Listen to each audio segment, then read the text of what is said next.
So we are officially recording. This is English 103, week 3. This is our Moodle page, and I do just want to start. I'm getting several emails, well, not several. I got a couple emails, students asking about if they can turn in things late, that kind of thing. Yeah, absolutely. I take late work, no problem. You can always turn work in late. The only exception to that is at the end of the semester, the final essay you have to submit to me will not be allowed to be turned in late. And that's only because I'm on a timeline. I have to get it graded so quickly. But yeah, any work that you are unable to finish on time or upload within the due date, you can certainly upload it. I leave it open for you to upload late. You're allowed to turn in late work, no problem. Just keep in mind, the credit is reduced, so there is a reduction of 5% per day past due date. So whatever it is, so for example, there were a lot of items that were due last night by 11:59 p.m. Maybe you didn't get one of them done, but you want to upload it today. Sure, go and upload it today. And if you met all criteria, you can still have the shot at 95%, which is still an A. However, if you wait until tomorrow, it will move until 90%, so on and so forth. That applies to all assignments. The other one, though, discussion forums, has a slightly different percentage reduction. Discussion forum posting and replies, those are 10% per day late reduction. So short answer, absolutely I take late work. Just make sure you look at the syllabus to see late credit policy. So at this point, at the time of this recording, we are finished with week 1 and week 2. We are moving into week 3. So I want to just quickly review a couple of things in week 1 and week 2. In particular, the pre-writing that we're doing. So in week 1, what you are doing is I'm introducing you to personal narrative, and that's what I wanted you to read in the textbook. I gave you some resources here with what narrative writing is. And then in assignments, I also wanted you to start thinking about narratives written by other people. So in the assignments, the introduction form, that was us introducing ourselves to each other. But the other activity related to your resources was the response to samples. So you had to go into a website and read narratives written by other people. And the purpose of this is to kind of get a feel for what a narrative is. After that, I wanted you to start thinking about, okay, what might I believe in that I can write about? What might be a good topic for my narrative? So in the pre-writing, the assignment, you had to start thinking about that. It's like, okay, what are my experiences and what are some beliefs that came out of those experiences? So then in week 2, what we're working on is we are furthering our progress in thinking about narratives. And what I had you doing for this last week was in email etiquette, which was separate. But then within the topic, okay, we had these experiences and these beliefs that came out of it. Now you have to narrow it down. I wanted you to fill out a form that, okay, what experience am I going to start to focus on now? And what belief is associated with that I have now? And you had to complete that worksheet. So now as we move into this week, which is week 3, what we are doing is continuing on now with our thinking about our personal narrative essay. And what I'm going to be asking you to do is to create an outline for that essay that you're going to write. So I did provide instructions, and I went over the instructions for the I Believe essay in week 2. But I want to make it clear that I did not assign any drafting yet. This is all still the pre-writing stage. So our goal this week is to build a skeleton for what you think you're going to write about, in what experience and what belief you're going to write about with your I believe essay. So I had a couple of questions from students. They thought I had already assigned the essay. No. I opened the instructions to you back in week 2 so that you could get a peek at what's going on. And I lectured about it so that everybody understands the final essay you're going to submit. These are all the expectations associated with it. What we're doing now, though, in our weekly assignments, we are building toward writing that essay. So in this particular one for this week is the outline. And as you can see, I've given you a form. You're not going to do anything on the left-hand side. That's an example of how they built up the bones of what they're going to write about. So on the right side, you're going to apply that to your essay. So what do you think is your thesis? Kind of where are you at with it right now? Does anybody have a shout out? It doesn't have to be perfect, remember. This is our brainstorming, pre-writing. We're building the bones. You're getting ready for your consultation. And so the more you have, the better the help it can be. But again, if you're not even this far, you can still do a consultation. That's not a problem. But give me a shout out of what a thesis might be. I don't care anything. A whole lot of quiet going on. What do you think? Give me one that you're thinking of. We'll just put it up here. Go for it. What's one of your experiences that you talked about that led to a belief? Even if it's not the one you're going to write about, I just want to do an example here for to kind of show. Okay, I'll make one up on the spot. Okay. I believe in telling the truth. Okay. It's not the best thesis in the world, but that's okay. We're just starting our thinking.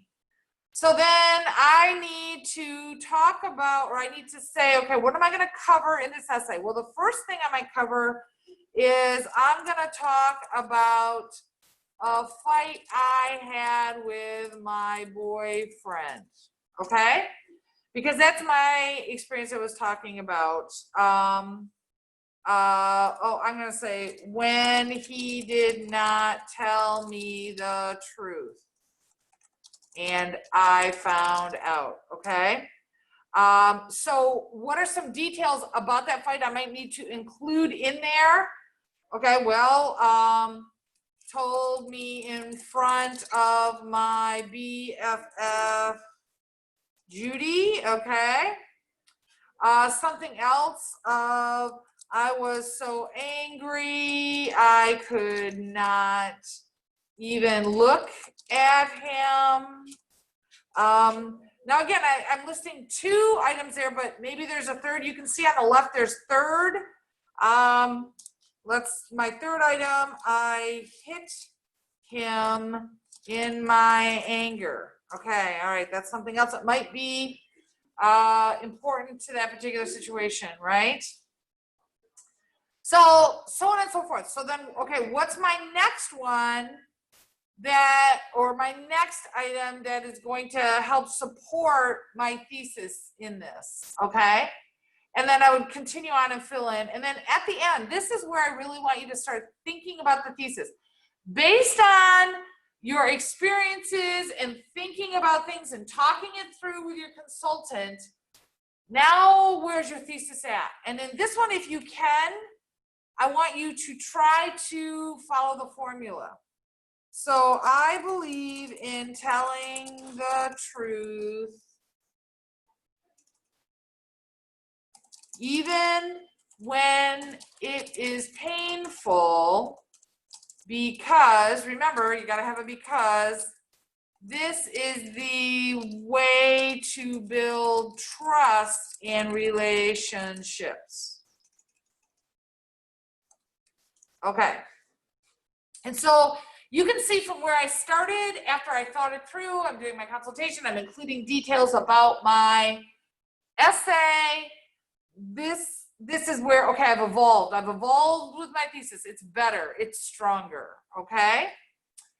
So that's kind of an example of what I want you doing with the outline assignment.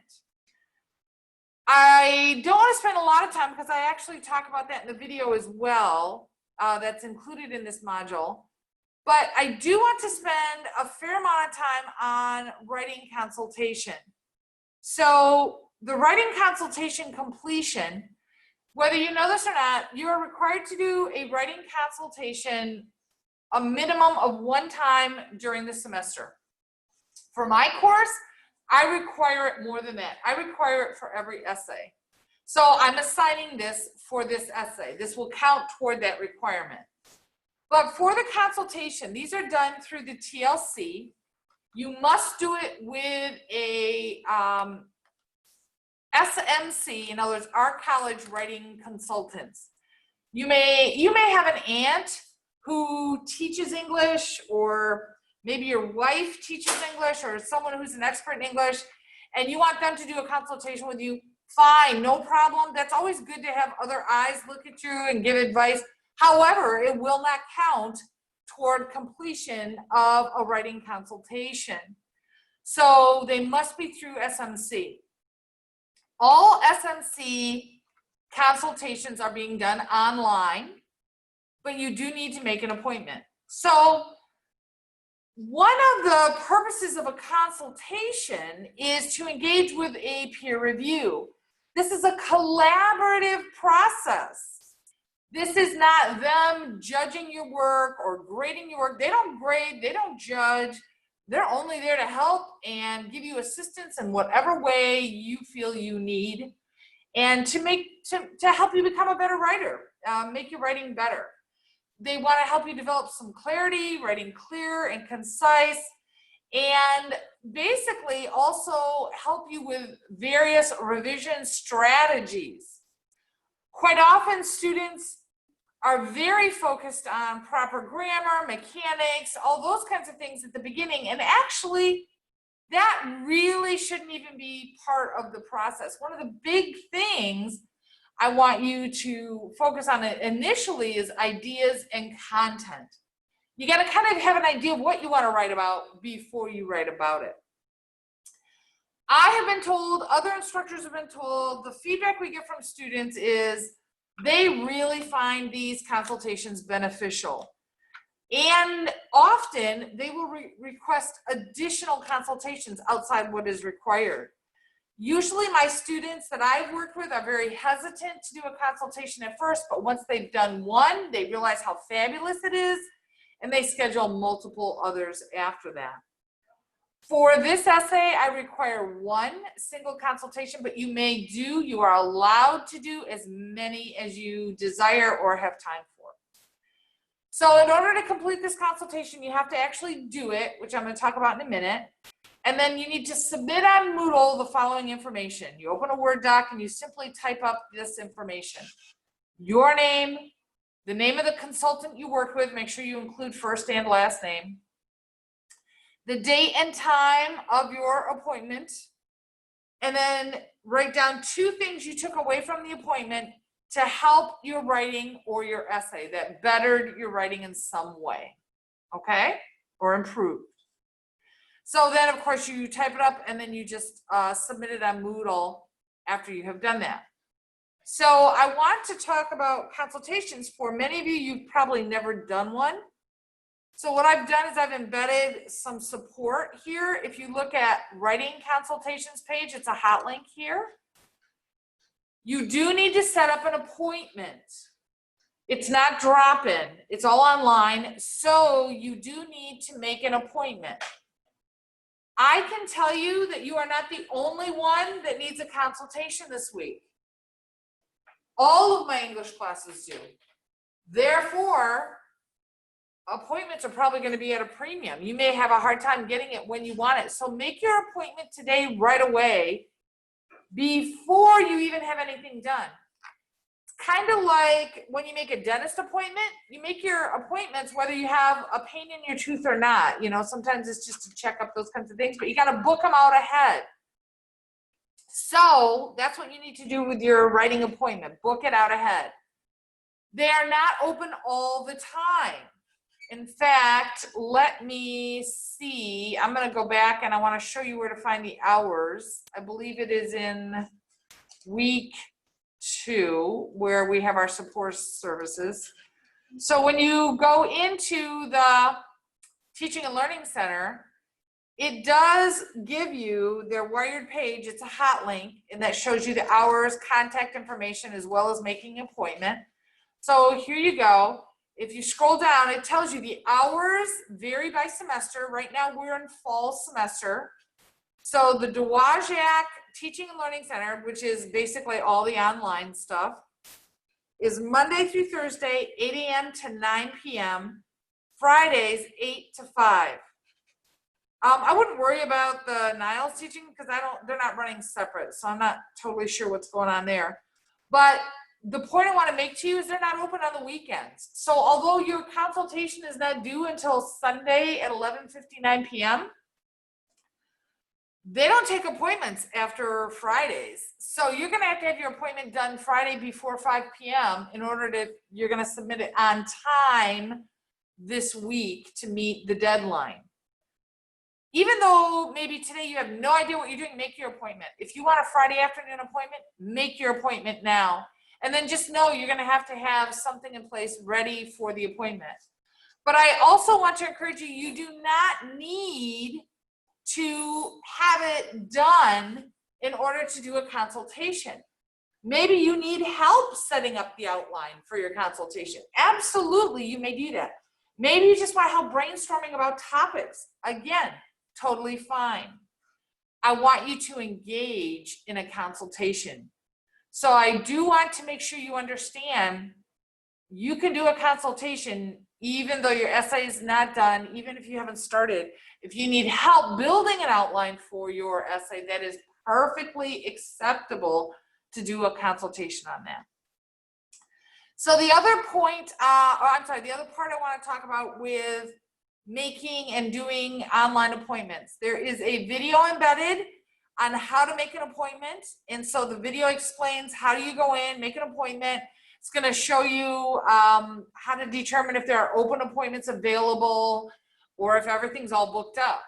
I do want to encourage you there. You got to do this sooner rather than later. They do book up and you may not be able to get in when you want to get in. So if you are going to meet the due date and get on time full credit for this, it must be completed and submitted before Sunday at 11:59. We already know they're not open on the weekends. They are open very limited at night, but they are open some evenings, it looks like. Maybe you're a little intimidated and you're like, I don't know how an online appointment's going to work. There's a video also that tells you, okay, this is what we actually do during the consultation. And I want to, once again, they help with everything. You don't necessarily have to be drafting. They will help you at any stage getting it better. And then they also give you an overview of what the TLC does. It can also, by the way, offer support for other things besides writing consultations. That's not the only thing they do. But I did want to point that out to you for writing consultation, and that is embedded within those two items are embedded within the assignment itself as hot links. So you don't have to go back to section 2. You can link to them right in the module itself.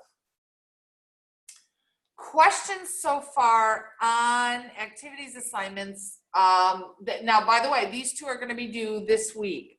So as you know, you can see we are starting to now build into the I believe essay I'm going to have you write.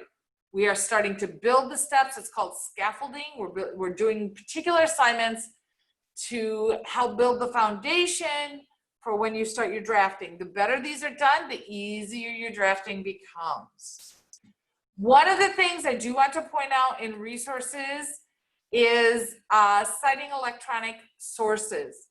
Now, remember in the Kahoot game, does anybody remember you are allowed 2 types of citing or areas to cite in? What are you going to use in your essay? One is quoting. You can certainly use a direct quote from someplace. The second is if you are using a particular statistic in support of something. So chances are you are going to get this from an electronic source in some way, shape, or form. Very few of us are physically going over to the library to check out a book or any of those kinds of things. So what I've done is I've provided a video that's kind of an overview of electronic sources and how to cite them properly. This would be in-text citation as well as the works cited page. Remember, the works cited page is the detailed information that a reader can go and access the original to maybe either read more about it or to double check what you said for accuracy. This video links to the Purdue Online Writing Lab. And so if you want to watch it on video with someone talking through it, absolutely. Otherwise, you can also read it. And so as you read through this, I do want to just kind of point out, it includes almost all electronic sources. You will not be needing much of this information for this essay. Chances are you are going to use 2 types of sourcing in this one. So I'm going to just focus on those 2 types for now. Be aware, you will be using a variety of online sourcing, including databases and those type things for other essays with me. But for this first one, I just want to kind of narrow down so you're not totally overwhelmed. And the ones I want you to focus on are, here we go, a page on a website. So for example, this particular one on the website, you may be using this one in the fact of, remember, we're reading individual articles that are housed on the NPR website for, I believe. And so maybe you read an essay and you want to use a quote from one of them that is totally appropriate. Maybe the quote supports or it resonates with you and you want to apply it within your essay in some way, shape, or form.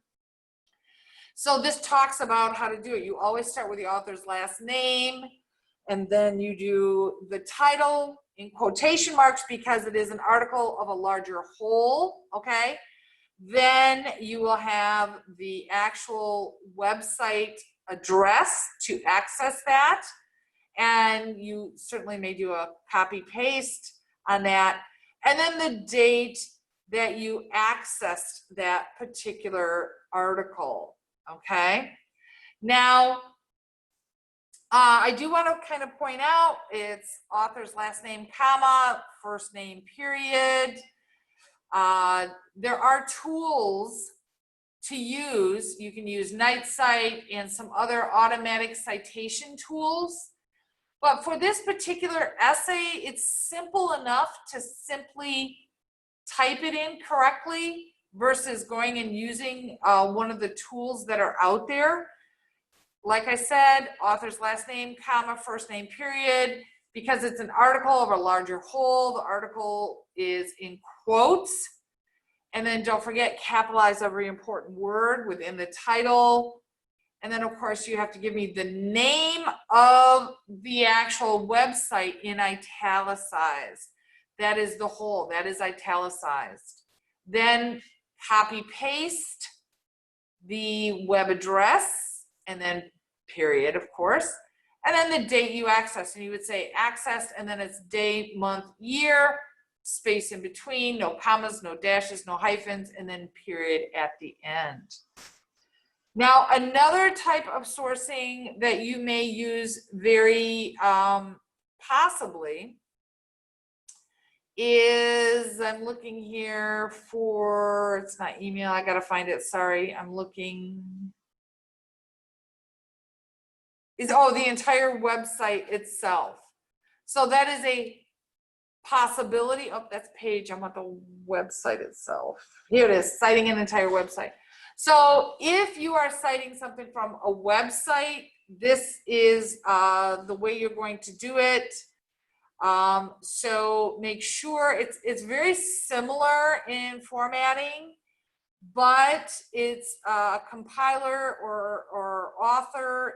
So for example, in this case that they're using, the compiler is the Purdue OWL family of sites. In other words, Purdue OWL has kind of a host of things here. And then the second one is the actual name of the site, which is, by the way, the site we are looking at right now, Writing Lab and OWL at Purdue. A third one I wanted to point out, I'm looking for our like containers. You may use containers, things like YouTube and databases. You're not going to use database for this one, so I just kind of want to ignore that. I'm looking for the containers and I'm not seeing it right now. I know I had it. Sorry, I'm scrolling through them and I think I'm being confusing and I don't want to, but I'm not seeing it right away. But otherwise, other containers, and when I mean container, these are, for lack of a better word, holders of multiple sourcing, things like YouTube, JSTOR, Netflix. Maybe you're taking something off one of those type containers. On this page, it also talks about how to cite them with those particular containers. So I apologize, I'm scrolling. Oh, here it is. If you are using containers, so here it is, YouTube, JSTOR, Spotify. So what that means is they are not what you're taking from YouTube. YouTube did not create it. There is a separate creator. They just host it. They just hold it and you can access it through there. We're going to use this one very heavily when we do databases, this particular one. But do keep in mind if you are doing it for your source of quoting. Okay, so this is our citing electronic sources resource. College composition book. I do want to make sure everyone's having access to this. There were a couple emails. Some people are having trouble accessing it. Remember, access it within the week you are current. So right now we're in week 3. I did have everyone check this week in my classes. Everyone was able to access it within week 3, no problem. But if you cannot, make sure you do reach out to me so that I can either address it or try to send you another hot link that will get you there. So obviously the reading here, 50 to 53, is on outlining. So I recommend you read this first. Let me scroll a little faster for this. And although you should be reading and all those kinds of things, I have tried to make it easier for you in the fact that I already built the form. So it's going to talk about Roman numeral 1, 2, 3. I've already built that in for you. And so purpose, as I said before, the purpose is really the skeleton to build the bones of your essay and to help you organize your thoughts of what's going to come first, second, in the order. The book calls it a blueprint or a plan. And it doesn't matter the length of your paper. This is a very short one, 3 pages. It's important that you have an organizational structure. And this also helps your thinking process as you work through this, in the fact that it'll help prevent writer's block and all those kinds of things. Now, our outline, as well as what they talk about in the book, so our outline is going to contain these. You are going to have to give me the thesis of your essay, the main idea of each body paragraph or each section, and of course that would be the topic, and then evidence and support offered in each paragraph for those items. That's why you see multiple Roman numerals, right?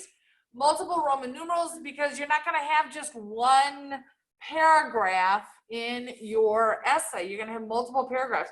And remember, a paragraph is starting a new topic, a new idea in relationship to that thesis.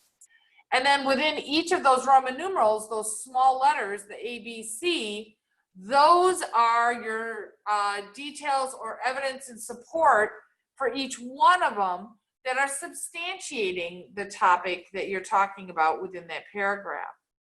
So they give you types of outlines. I've given you the type I want you to use. I've given you the format. Okay, so we don't really need to talk about too much with this. But macro and micro is a little bit important in the fact that depth of content. Macro outline is really kind of what we're going for. It's main points supported by short phrases or keywords to help indicate your focus. I am totally fine if you use micro. In other words, if you go into too much detail, lots of detail, you're not penalized for that. That just tells me you are giving really good thought to each of these items. And the better you develop your outline, the easier your drafting is going to be, because if you have a lot of information in your outline, really you are putting that all together in your drafting, and then you can even start revision and revising. So that is the reading that I don't need to read it to you. I don't really want to lecture too much on it, and the fact that I think you pretty much understand what I'm asking to be done within your outline. At this point, are there any questions or concerns, either virtually or in person, that I need to address on the recording? Otherwise, what I'm going to do is I'm going to stop recording, even though our class time is not done. I only record content items. I don't record the rest of the stuff. Any other ones for the recording? All right, so what I'm going to do is I'm going to stop recording.